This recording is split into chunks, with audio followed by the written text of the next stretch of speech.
How's it going, everyone? Welcome to this month's shop walk around with Roger and Ironworks Speed and Custom. Roger, it's hot out here. Why do you have us filming starting now out here? What's going on?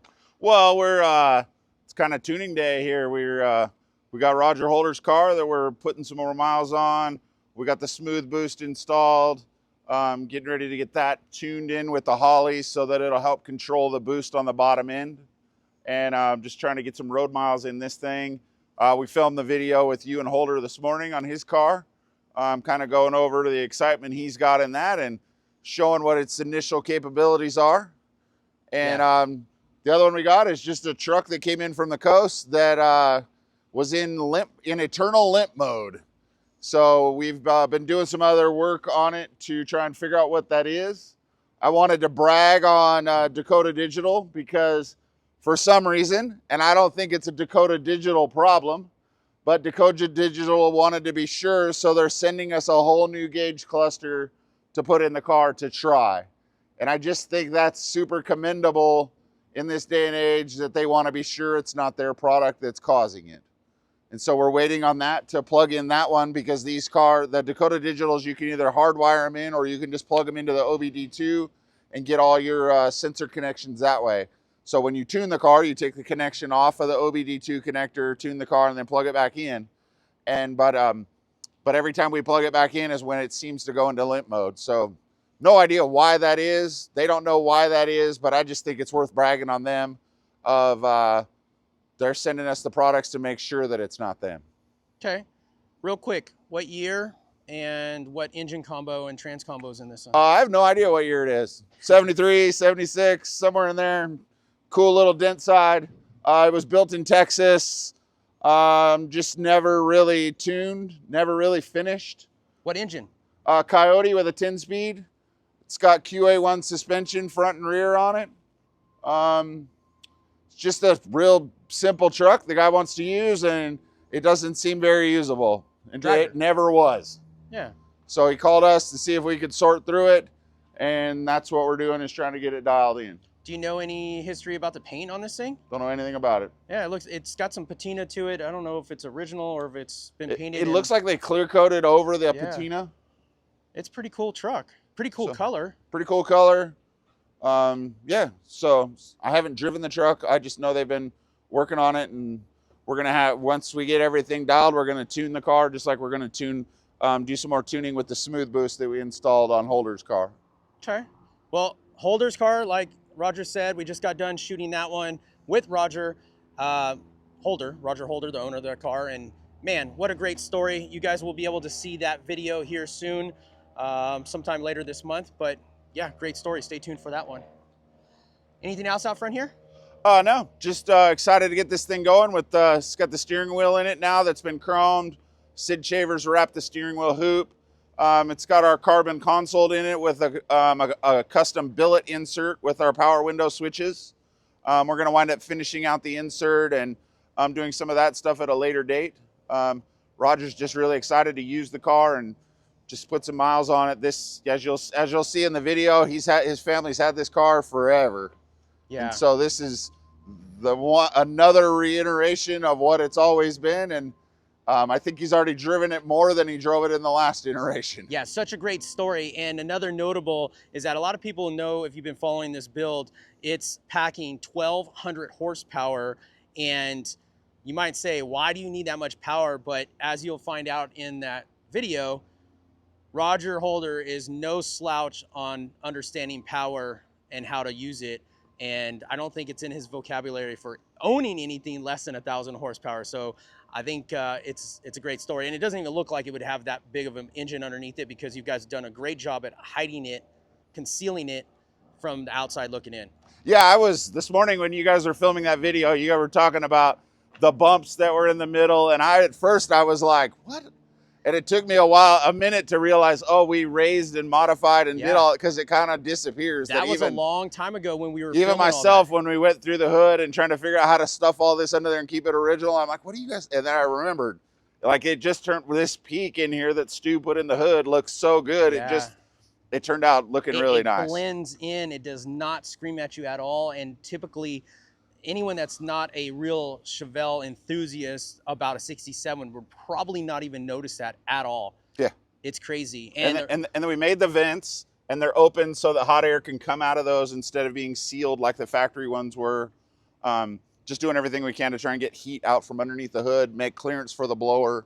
You know, we've just been going through that. We put the ugly Gates industrial belts on there because they just hold more power. And so we've been going through some of those things and just getting a lot of the nuances on it. The car's been aligned now. Ride height's been defined. We upgraded the springs on the front just a little bit because they kept settling. And so now we're up to 600-pound springs in the front. The back is right on. Looks like we've got another air show. And yeah, it's just cool to get these two on the road and see this one get out. Daniel's been polishing up the paint, and he's got one more day to get all that finished. And we got a bunch of touch-ups to do on the car just to get rid of all the old crappy stuff. So okay, well, stay tuned, and we'll take you inside and see the rest of the shop. This one's going to be a great video. You get to see Holder hole shotting this thing from dead stop, one-handed, one arm on the door seal, and not even sweating it. And after learning more about him, I can totally understand why this is the right thing for him. I well, because he's going to be running 370s or whatever it is at 214 in the 8th, and all like that's just more of his deal. Yeah, well, great. Let's go inside and see what else is going on. Okay, we're back inside. Love the AC.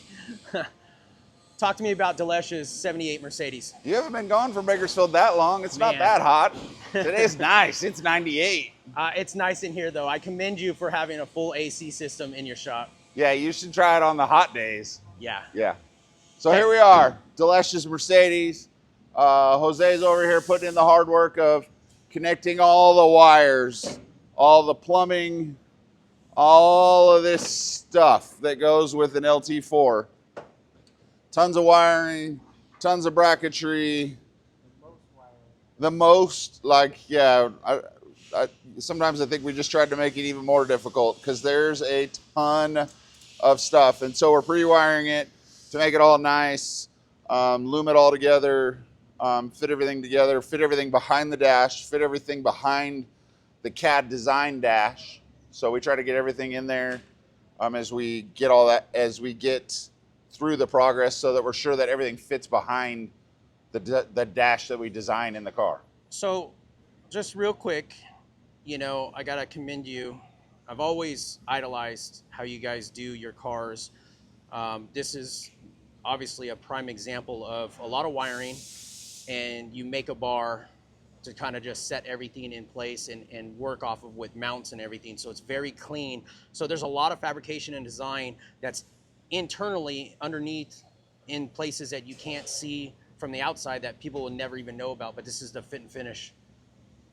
Well, it's just all the stuff that seems to matter. And I think a long time ago, I remember going to somewhere and you saw this car that was white, and in the cowl vent that would be like up in this area on, I think it was a Camaro or something, you saw 4 sheet metal screws that had been screwed in from inside the car to mount something to the firewall. And you just saw how incredibly unprofessional something like that is. And so I just want to make sure that we can do everything well. And so this strengthens the it usually attaches to the brake pedal assembly, attaches to the steering column so that it's not flimsy, gives you solid places to mount everything in the car. Once everything is dictated and you can make your little loom holders, you can make everything to make it nice once it's all done and weld it in and then powder coat this piece, and then it usually bolts in with 3 bolts over there on the sides. And we try to do this in all the cars. Yeah, so like all these mounts right here are for something to go to solidly mount and I mean, like you got what, relays right there or relays. something? Yeah, so that's the relays. Then you see the one over there that runs the e-stop. The ECU is right behind us, and it bolts to this. I don't know if that's a different bracket that goes on top of it or what, but the ECU everything has here. a place. Everything has a place. So all the relays mount in certain places, all that stuff, and we try to make this top panel removable when we can to make it accessible to if you need to service a relay or if you need to do something like that. So you progressed from the just zip tying harnesses to whatever's underneath the dash. I've always had some type of brackets, and usually we would weld them to the firewall. Sometimes that, you know, I've learned over the years you can disform the firewall or do whatever. And so we've just gotten to a point where I like this stuff to be stout, and I like steering columns to be stout, and just try to get everything there that's mounted. So the AC mounts directly to that. Just getting all that stuff in the car. I just don't. A lot of guys just don't plan far enough ahead. Yeah. To be like, oh, I'm going to mount this before it's painted. And when they're done, they're like, oh, I don't have anything to mount to. So we're going to Velcro stuff to the firewall or sheet metal screw it to the firewall or gosh knows, man. There's so many things. And I mean, this is a newer car in I mean, like, you know, technology, and it had a pretty stout dash assembly, but like on the 70 Chevelles or any of the older Camaros, and you know, like a lot of these cars have a lot of plastic pieces that weren't designed to hang a bunch of weight off of, because there wasn't a bunch of weight back then in those cars. So this helps strengthen the dash. Yeah, strengthen the dash, strengthen the column. Just the whole thing in general. And I think it also makes the car quieter inside because you don't have plastic that's creaking and bending and moaning as you're going down the road. Okay, what else on the car? Still waiting on the wheels from HRE. Just getting a lot of the small details. Anything in the engine compartment that's changed? Just Sean's been working on a bunch of details of just getting everything to clearance. You can see how tight this master cylinder is to the inner fenders at full lock due to ride height. And so we've been starting on brake lines, starting on those things to get it to clear. We've been mounting the intercooler pump. If you look down low, you'll see that. You'll see some other coolers that are mounted down below. So we're just trying to get all that stuff in it as it's in this epoxy primer. Just closing out different panels. And once again, you can just see the mass amount of wiring that comes out for the coils, everything real that's quick here, let everyone know. Those are the mil-spec connectors that we use. And in a car like this, you definitely need to do that because you may not be able to fish everything through the hole to get it in there. And the significance is that unscrews and that whole front section of the harness comes off at that point right there. Yeah, it's you don't have to do it right now, but and then see somewhere it'll click here and slide off. I don't know. Yeah, it's probably. But yeah, they unscrew. There we go. And now it's off. Perfect. And then there's a tab that aligns it to put it back in. Screw it back in. Okay. That's nice. Very nice. So. And these are all the mounts for the top. For all the stuff that makes it look like a Mercedes. Yeah. That's not plastic. It's all billet. It's all billet. It's back here on the table. All designed in-house. All designed in-house by George. So all these parts here, they're all light. They're just meant to be covers. We will probably do like a glacier black Cerakote with a texture finish over it, and then this middle section will be red, like we would have seen on a certain Mercedes. These will be painted to be smooth to look like rubber. So we're gonna have emblem 620 SEL. So we did the 620 because it's the displacement of the engine. Sure. 6.2 liter, and people will be like, what's a 6.2? That's not a thing. Right. Well, most people won't. Well, it's not from the Mercedes side of things. No, it's not. It's more of the story. Yeah. So here's the engine cover that goes over that. That's all, the stuff we design on the back side. Holds the factory Mercedes emblem in it. So we're making provisions to have wipers in the car, but not make it where they're visible all the time. It's not like Delesh lives in Southern California, so it doesn't rain much. And so we have a smooth panel that goes on the car, but we also want to have the ability to put wipers back in the car if at some point he wants to. So this is the stock panel. And then somewhere around here is our cover panel. It's right here. So here's the cover panel that goes over that. I guess it goes the other way, but you can see how this one's just a little cleaner than that one. Mm-hmm. So it'll shave the wipers and do that stuff just to make it cleaner. Sure. And then I noticed that we talked about that e-stop just a second ago. Yeah, so we got an e-stop here in the trunk to mount it here. Really because there's no room for a manual handle. And this car would be really, it really fits to have a push button parking brake. So we got all that in there. Hoping to get this thing over to paint here pretty soon. So we've been fitting the glass with new windows. New rubber seals and all that stuff just to make sure that everything's right and the doors are closing right with new seals and all that type of stuff. Okay. So here's the number 4 Chevelle that's back from paint. We're waiting on the front sheet metal and the hood to come back. We just got the car back a few days ago. Took the wheels off the number 6 Chevelle that were rollers and put it on this because these are where these wheels are intended. Motor and trans are over there ready to go in the car. We should have that in here soon, and then start insulating the car and getting everything else installed as far as dash bars and ECUs and wiring. I don't believe we've made the harness for this one yet, so we still need to make the harness for this. And fuel tank will go in, seats will go in, get all the interior stuff ready. All the stuff you see over here on the table is all the stuff that goes in the car to complete the car. There's some extra stuff here, but you can see on the corner of the table, we're getting all that stuff ready for powder coat that we know goes in the car. You can see the dash bar up here on the top. So all the stuff is getting organized and sorted to get everything ready to go. So we shot an episode that's for the Legacy series specifically. And just so everyone knows in this video as well, this is the original car that you purchased back in late 22 or 20, somewhere. Yeah, 22, something like that. And this is what you used to design everything off of. And so this car's been sitting just because you've been using it for those reasons, but now it's finally time to let it go. Yes, so this car will be up for sale. This will be the first one that hasn't made it, that didn't get sold, I guess, as we went through. So I'm kind of excited to sell this thing kind of in an outright fashion. It'll be the first one that we're going to do that with. All the others, we may have acquired the cars, or we may have done whatever for the customers, whether they were existing customers that we build other cars for or new customers. This is the first one that we're selling as a turnkey car.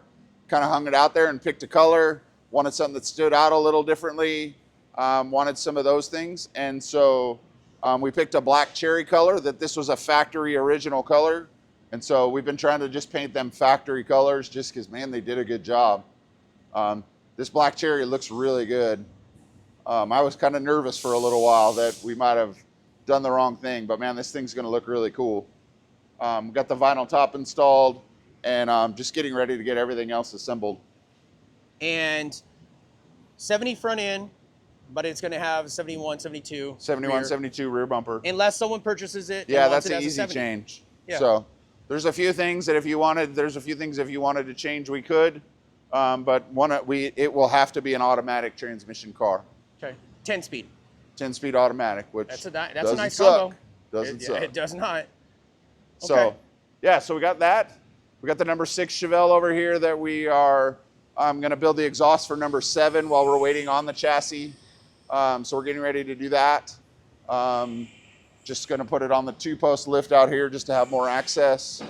Get everything else set, and then I'm trying to decide where we're going to send it to paint. I got 2 options that I'm working on of just trying to see who's going to kind of turn that out quicker for next year. Okay. So we're getting that done. Steve's Blazer is back together. Interior is back from Daniels up in Sanger that did the seats. We're going to powder coat the seat brackets underneath and just do a few more things on the interior. We're going to upgrade the door panels in the car because they just don't seem to be living up to what the rest of it was. Yeah, those seats look really good, and I think definitely something that goes with the seat. Yeah, so they're just a little bit, they're actually not a little bit nicer, they're way nicer than they were. No, tremendous. But still trying to make this thing just what the intended use was. So we repainted the top because it was cracking in the back and got all that repainted. And then just getting everything back together. Hoping to start putting a lot of road miles on the car. Josh is reinstalling the glass after we did that. And you know, we get a lot of questions that pop up since we're right here and we're talking about this truck. We've talked about it many times that these moldings were designed in-house and they are aluminum. They're not the factory stuff because you weren't satisfied with them. But the question comes down to is how are they adhered? How are they it's got 3M trim tape on the back side. So there's a notch that is machined into the backside to accept the trim tape so that this thing looks like it's up against the body. But man, there's just a gnat's hair right in the middle of that, right in between those two to stick it to the body. And now the trim fits like it should on the ends of the doors. It doesn't come up short. And as you come back here, it wraps around and goes to the tailgate nicely. There's no trim screw. The problem is there's just a lot of parts, and so it's very expensive. Right. And I've had 3 or 4 guys that want them, but man, I need 10 or 20 guys that want them to make it worthwhile to machine. Yeah. Otherwise, it's really expensive. Yeah. But there's Super so nice. many parts. But when you look down the side of the car, it just looks straight. And there is no one else that makes them like this, right? No, there's not. Yeah. But there's just so many parts. And then you got to times it by 2 because there's both sides of the car. Just all that stuff that becomes very difficult. Yeah. Well, And we noticed when we machine these that the thickness of the body from here to here on this stock panel Blazer is different on this side than it is on this side. We wound up having to machine a new corner once we got done because we tried to just mirror the product over because everything was the same, but it really wasn't the same. So I don't know if that's common with all Blazers or what. Okay. Well, let's keep on going. That's soon to be on the road, and we'll be getting some more footage of that one. So we got Steve's Corvette. The seats are at upholstery. We've got everything kind of updated and made good. And so we're going to go put this one in storage for a little bit while we wait on the seats. The customer added a few more details to the seats. We were trying to make interior room in this car, which is very difficult in these small cars. So, we got all that stuff together. As you proceed over here into the fab shop, you'll see the chassis for the ranch wagon. Waiting for paint to come back. It's been painted. The body to come back. The body's been painted. They're just finishing all the two-tone lines. There's a lot of two-tone marks because the roof is black. The sides are a cream white color, and then the bottom's black. It's similar to the rendering that's up on the wall, and then the interior is like it is on the left. If you look over here on the inserts, you can see all these pieces that we made for the interior. And so we've been painting all of these recesses with vinyl tape to add that detail. So you can see this thin vinyl tape that we bought that fits right in the groove. And so when these didn't accept Dakota digital gauges, and they didn't accept the switches that we wanted to run. And actually the pattern was different. For the bars were much thicker on the glove box than the gauge cluster. And so we machined them to match. So these things on the backside are all designed and machined and chromed. And like these are the armrests. This is the console. This is a decorative part of the headliner. And so we've just been getting all that stuff together. I don't know if I'm supposed to show this or not, but what do we got here? We have a bunch of center consoles. So we've made an order for upcoming cars, for current projects. So you can see that there's Troy's Cuda, you can see Chevelle number 8, you can see our good buddy Troy's bought one. We're just trying to finalize all the costs for these. We will have 4 or 5 available. They're probably gonna be $3,000 with insert and the carbon piece and the glove, and what we call the glove box, because I don't know what you'd call it in the center console for the storage area. But there's a door with a hinge and all that stuff that goes in it. We will have the ability to make some custom ones if that's something you're looking to do, but obviously those are labor intensive, but we can help guys with that stuff. So when they come from Carbon, we have to cut everything out because they have all this stuff that's solid. And so we have all these templates that we put in to cut out the middles so it will then look like this. And so you can see this one here has the console door in it. So you can see the hinge, you can see the latch. This one has the bottom of it cut out because the transmission's different for the Cuda that we're putting it in. But this is not just a plastic door, plastic pieces. No, it's a nice piece. So when you open it, it looks quality. It works nice. I just don't like stuff when you touch it or whatever, it just feels cheap. So you just push that down and it sits in the bung. And yeah, so we've got 5 more of these that we just got from the Carbon supplier. So we're working on getting those pieces together. This shelf has all the parts from the crew cab truck that just left to go to the paint shop. It's being painted in Las Vegas. And we should get that back in a few months, and we'll start organizing all these parts. And like those mirrors from BBT need to go to chrome. There's a lot of other stuff that we're designing for the interior, gauge clusters and things like that, a steering wheel, just things like that we're trying to put in the car to make it fit what the customer wants. So here we are in the fab shop. We got Darrell's Nova all tore down. We are going to powder coat the chassis and then powder coat primer the exterior of the body. And then we're getting all the little tiny nuances that you can't reach welded out and getting it all ready to go to the blaster and the coater. So you can see the bottom of the car with the belly pan and the structure to get the seats down low. This is kind of where one of the ideas we had for the Chevelles came from. And so this is a Roadster Shop chassis that is their perimeter chassis. We cut the middle floor out to lower the floor and then move the exhaust into the middle instead of having it run under the driver's seat. And so we set a lot of that stuff up to attach to what was the work that was done previously. So you can see the firewall that's here. So our plan is to powder coat these frame rails black and powder coat all this stuff that would be the chassis black so that it's done. And then we'll do the same thing with the rear axle and the front suspension. We have all that tore down. Over here on the table, you can see all the control arms are off the car and ready to go to the powder coater. So we can get all this stuff powder coated and it'll go back on the car before it's painted and be there for final. And then we have a few things left to change that we can change when it's in epoxy as we final fit the carbon hood. But the intention with the hood is that the hood would be solid carbon fiber without painted edges that we can adjust. So by having it solid carbon to the edge, the fitment has to be perfect. Otherwise the gap might be tight or the gap might be wide. And so we've got it all mounted on the rotisserie. Might leave tomorrow to go there. Marcus is welding up the seams in the middle, just trying to get all that stuff that we want to seal up tight. So, yeah, lots of work here. Yeah, this did you guys see the video that we did for the Nova? If you didn't, you should go back and watch that one. It was pretty good. You can see the wheels that are going on it. You can see a lot of the other stuff that I think it was just a month ago when it was about as complete as it was going to get before we go back and watch that one. Yeah, that was a good one. This thing's just amazing.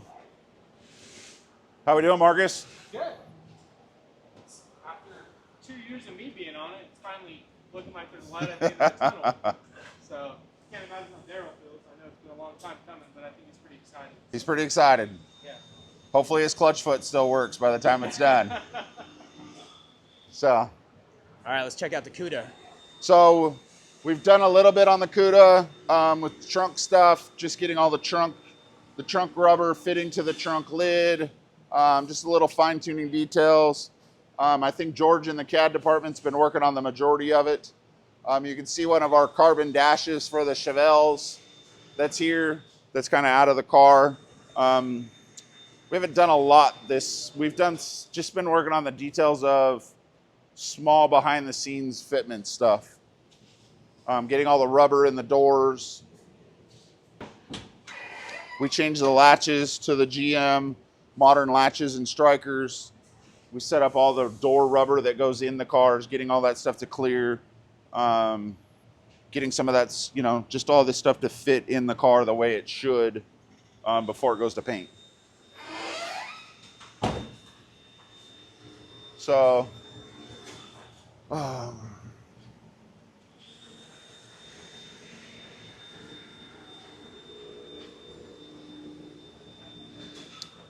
and then I guess this last one here is my old family cruiser. So we decided to dig it out.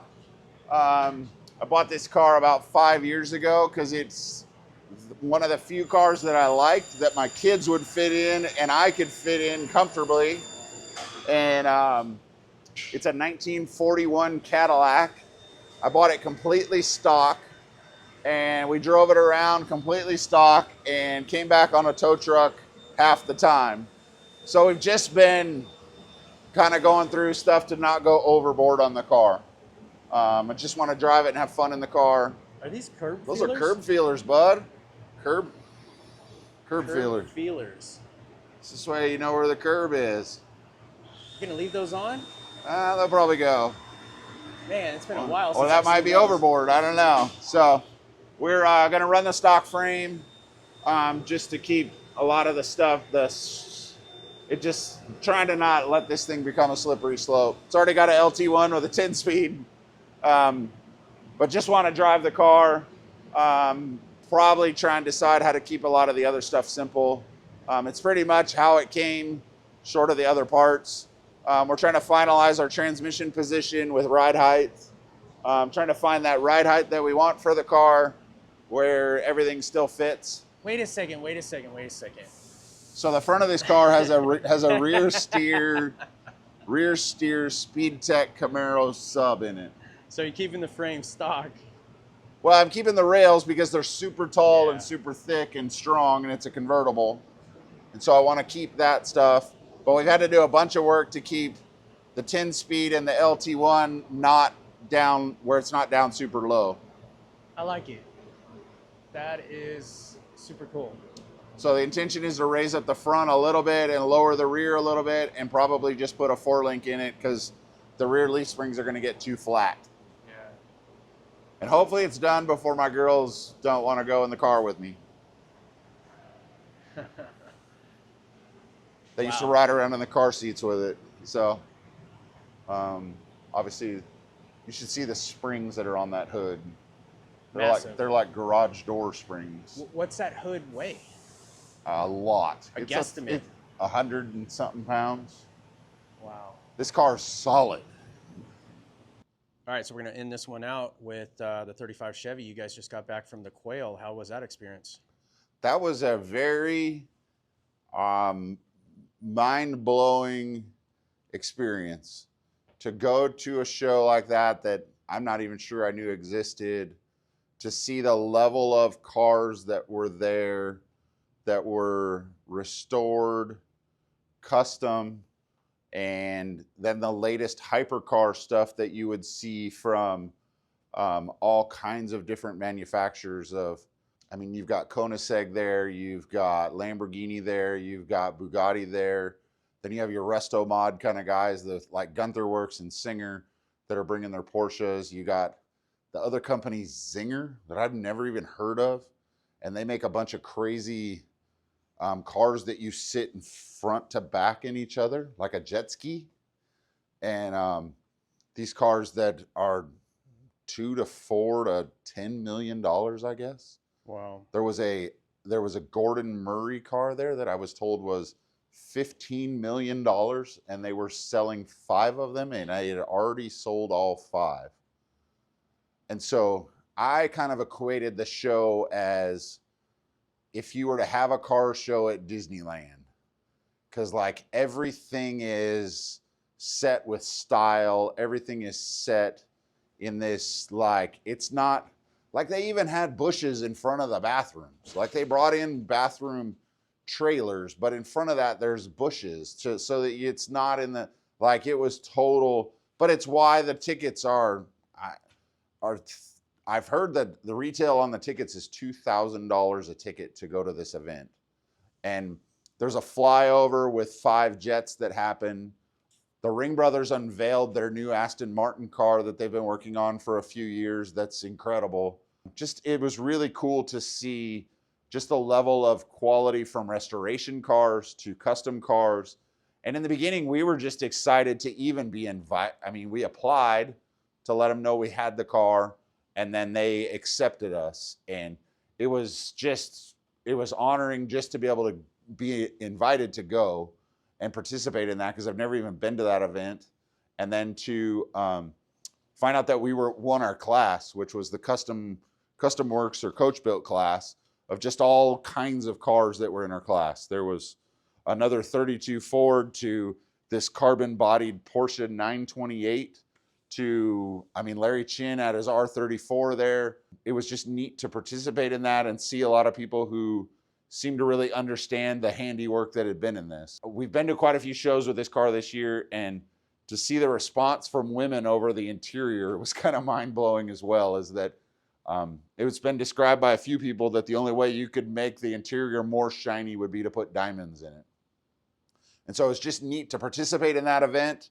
Be invited to go was an honor. Just to see a different kind of car show. Like it starts at 9 o'clock in the morning and ends at 3. And there's 17 Ferrari F50s. Like F40s are like water there. And so it was really neat to take the car, like I said. Real quick before we end this one, just so then, because we get a lot of people starting to ask about job opportunities, like you've said in the past, present yourself to the higher standard, not just I work on cars. Just show us that you're willing to put in the effort. Like I got an email the other day from a guy who's like, "Hey bro, I know how to assemble and polish cars, and just heard that you could probably use my help." Well, like, could you show us something that you've assembled and polished? Could you? So I sent him a link to our website that kind of explains to show some work and send a resume. And he just sent the same thing again because he didn't really see the value of trying to give us something that he's worked at. And so I just go on to the other applicants. Like, yeah, and you're busy, and with all due respect, you're busy. So you need it presented to you. You can't chase it down. We're busy all day long, and I probably get a few resumes a week. And I just want a guy that I know wants to work here. We've had plenty of guys that are like, "Oh man, this would be so killer." A few years ago, they'd be like, "Oh, this is my dream job." Well, it wasn't enough of a dream that he could be here at 5:30 in the morning because we start at 5:30. We work 5:30 to 4, Monday through Thursday. And 5:30 sucks. I know, because I'm here at 4. But the point is it that big of a dream that you're willing to put some effort into showing it, or is it you just want to make sure we're going to hire? Yeah. As a business owner, you're putting a lot of effort into making your facility desirable to work in. AC, clean room. I mean, this room is a clean room, but even your shop is a clean room, which is unheard of in this kind of industry. Yes. Because a lot of these shops aren't as clean. So you've done what you can to attract the right people. You want to be attracting the right people that want the dedication. Just show me that you want to work here. Don't just tell me you want to work here. Show me. Like, yeah. Show me that what your willingness to do this stuff and not just be like other, that's all we're trying to do. We're all busy guys. We're trying to build cars. We're trying to do all of our things. But there's a point where if all you're willing to do is just send me the resume that 5 of your co-students at the fab school sent me, or Wyotech or whatever it is, that all says you took 30 hours of this and 40 hours of this and did this and did, like, it's all the same. Just the names at the top and the addresses are different. I don't know how to differentiate the thing. Show me you want this job more than the other people. Yeah. Otherwise, I'm probably just going to leave you on red because there's just no point in it. Yeah. And then on the flip side, if you're a client or a prospective client that is interested in what's going on here and wants to apply your vehicle or your thoughts, and wants to build something, simple enough, go to the website and go to the inquiry page. Yeah, we have questions on there that are trying to help us direct who you're going to talk to and what you're going to do. We're asking you simple questions to know whether you need to talk to someone about just this basic thing, or you're trying to do a full build, or you're a legacy Chevelle guy. And so we're just asking questions to do those things. And that's just the easiest for you to do. Once we've kind of know what you're kind of generally trying to do, we'll be on the phone with you. Sure. Well, so thank you very much. Thank you for all the contacts. Thank you for all the interest in what we're doing. I'm still floored that people even tune into this. And if there's anything you'd like to see us cover, if there's stuff you'd like to, whatever it is, let us know. Of the content that we're doing, of just stuff that interests you. I'm still floored that we've, just been able to get people to watch this stuff every month. So thank you very much.